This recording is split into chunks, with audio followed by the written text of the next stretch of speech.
Thank you, and thanks for coming. As Andrew said, my name is Pete Mashinski. I've been a teacher at Cumberland Valley for 25 years, and I do not dye my hair, yet.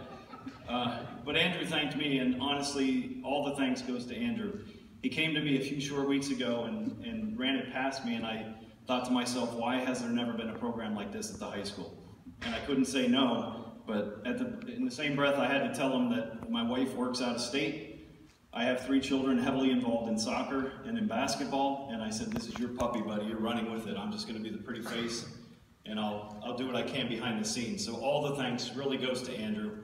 This was his idea, and he's done a fantastic job. So.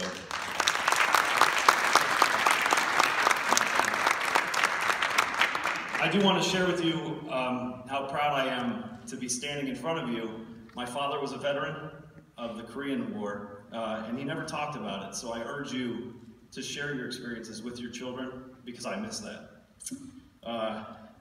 And he's long gone. But in my room, I have these signs all over, and I want to read to you what it says, because I will never let any of my students not appreciate veterans. It says, a veteran is someone who at one point in his or her life wrote a blank check made payable to the United States of America for an amount of up to and including my life. Thank you for all you've done.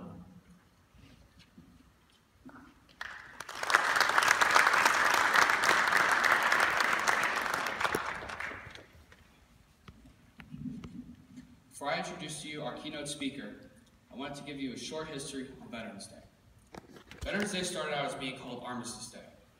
It was at the 11th hour of the 11th day of the 11th month in 1918 that the Allies in Germany called an armistice to the fighting during World War I. Armistice Day was celebrated in America for the first time on November 11th, 1919, after being put into effect by President Woodrow Wilson, and at the 11th hour of that day, all business was suspended for 2 minutes. In 1954, Veterans Day was established to honor all veterans of our country, not just the veterans from World War I. The difference between Memorial Day and Veterans Day is that Memorial Day honors all the deceased members of our nation's military, where Veterans Day honors and celebrates the service of both the living and the deceased military in our nation. Currently in the United States, there are 21 million veterans. 16 million have served in wartime, and 5.5 have served in peace. Now I'd like to introduce to you our keynote speaker, Representative Greg Rothman. Mr. Rothman is a member of the Pennsylvania House of Representatives and represents the 87th District, which is our home district in our Commonwealth. He served as a staff sergeant in the United States Marine Corps for 10 years. Mr. Rothman also has a bachelor's degree from the University of Massachusetts and a master's degree from Johns Hopkins University. Ladies and gentlemen, Representative Rothman.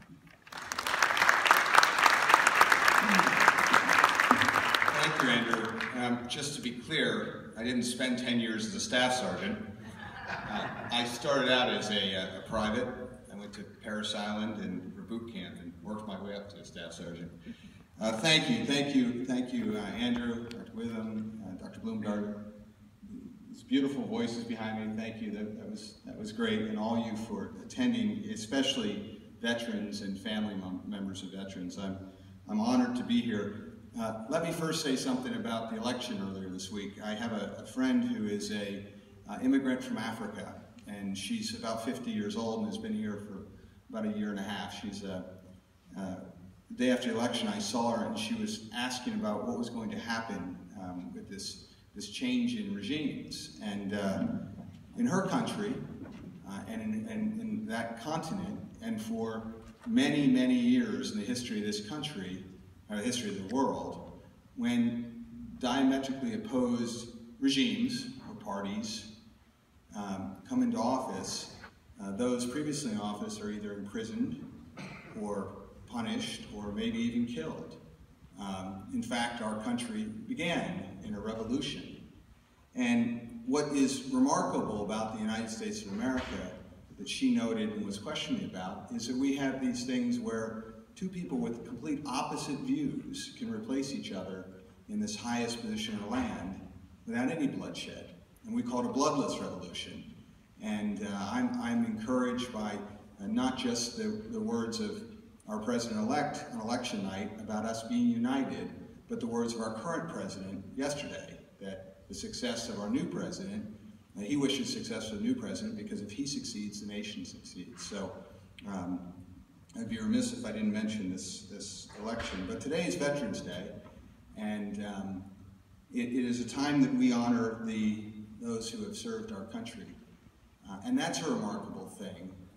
The statistic is about 7% of our nation have served.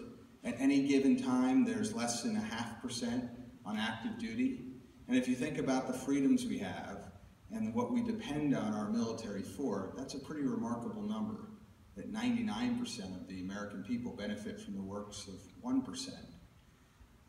In Pennsylvania alone, we have 1 million veterans. In Cumberland County, we have 22,000 veterans.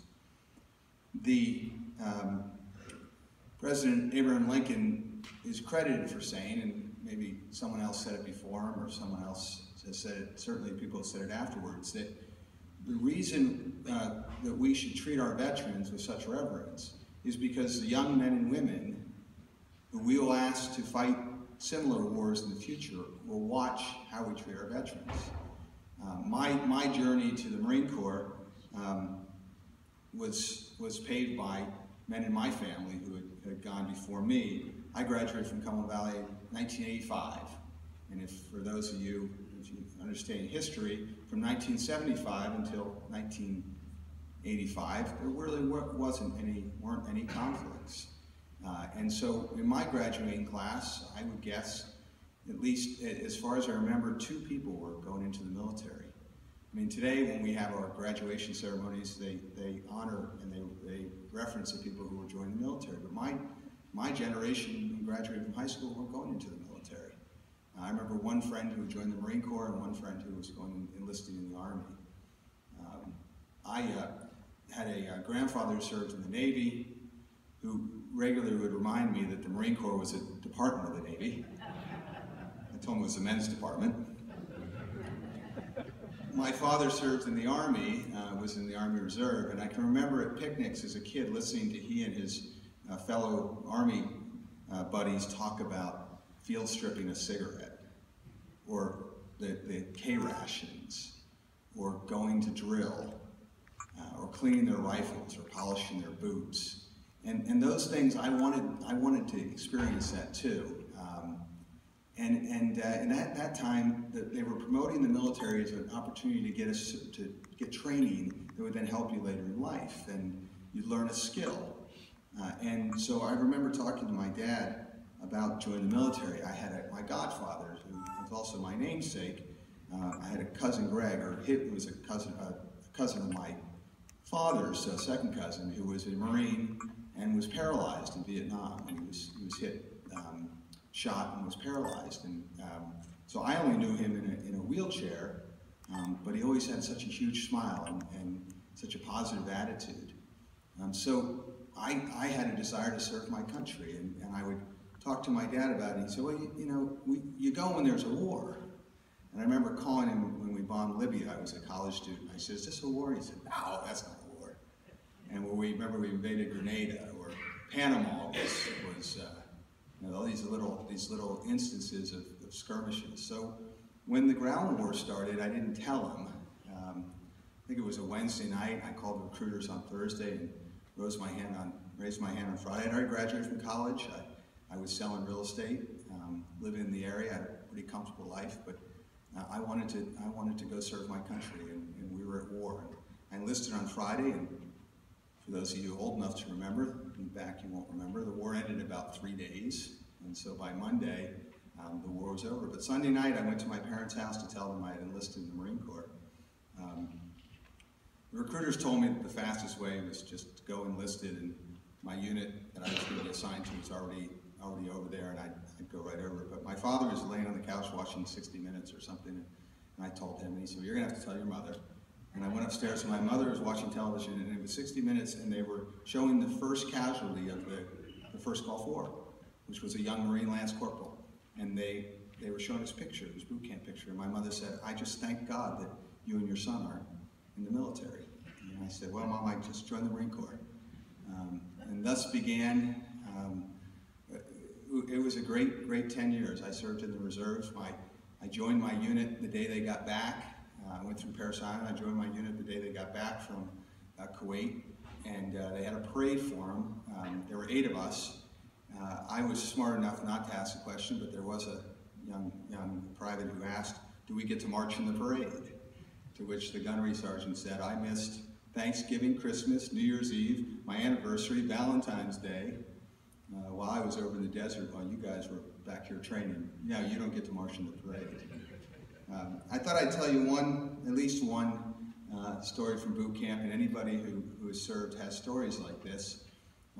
We were at Parris Island, a group of Marine recruits, and in order to teach us a lesson of not congregating in small groups, every once in a while a drill instructor would throw a pine cone at us and yell, "Grenade." And I said to my buddy Don Geiswhite, you don't want to be in a group where you can be a target, just like you don't want to be the third guy with the match, right? So we all ran away. And the drill instructor brought us together and said, in Vietnam alone, 260 Marines dove on hand grenades. Fact, 260 Marines dove on hand grenades, sacrificing their own lives to protect their buddies around them. Think about that. So we all walked away, and a couple days later, same group of guys, same group, pine cone goes flying in. Every one of us dies on top of it, except for one guy. It was like a fumble drill in football, heads banging into each other. One guy, his name was John Sheasley, is from Florida. We nicknamed him Chesty, after Chesty Puller was still standing. The drill instructor ran up to him and started yelling at him, "Your buddies here were all willing to die for you, and you just stood there watching." We were all brushing ourselves up, and we looked at the drill instructor and said, "Sir, someone had to live to tell the story of their bravery." Now, I'll wrap it up. My father-in-law was a Marine in Vietnam, was a recon Marine, and was a combat veteran. And when he came home from the war, his father's generation, who fought in World War II, did not greet them the way that this nation should have. There was and it's a national travesty, the way we treated our Vietnam veterans when they came back. I've heard the stories from him, the way he was treated in the train stations and in the airports, and they were told to take off their uniforms when they came back.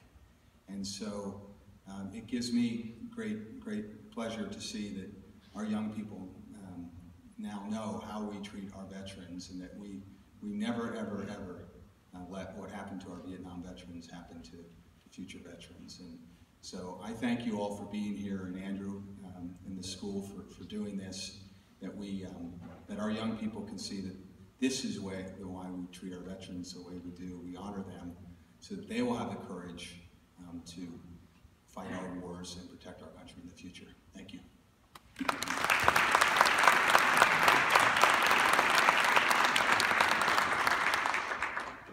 Next up on the program is Armed Forces on Parade. When your branch's song is played, we ask that you please stand to be recognized.